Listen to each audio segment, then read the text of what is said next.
Ny tohitany amin'ny distrikany Sainte Marie sy Brickaville indray iknaps amin'ny tety vohitra fikarakarana ireo mpampianatra frama sy ireo mpiara-miasa amin'ny sehatra tsy miankina sy ireo mpisotro ronono any an-toerana moa no tetikasa amin'izany. Ny distrikany Brickaville sy Sainte Marie no nanatanterana ny guichet forain nandritry ny herinandro. Tanjona ny anatonana bebe kokoa ny vahoaka anomezana ny fiaina ara-tsosialy ho an'ny rehetra. Anivorano Atsinanana no nanomboana ny fitetezam-bohitra ny alatsinainy 10 novambra lasa teo ary nanomboka ny alarobia 12 novambra kosa antany amin'ny distrikany Sainte Marie izay nahavondronana mpampianatra frama 700. Fampahafantarina ny ZOS ny anjaran-draikitry ny CNAPS amin'ny fiaina ara-tsosialy.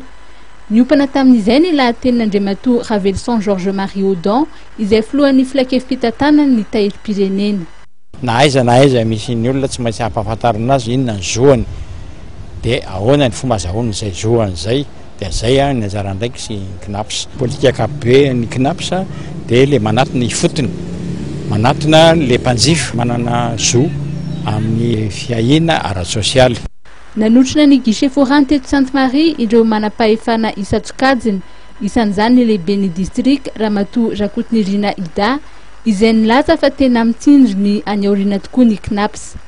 Nanentana ireo mpiasa ny tenany mba hibanjina ny hoavy dian'izao mbola matanjaka izao ka isoratra anarana ho mpikambana CNAPS mba ahafana misitraka ny zoto ny fanampiana fianakaviana, ny solon-takaitra ho an'ny voan'ny loza amperinasa ary indrindra ny fisotrondronono.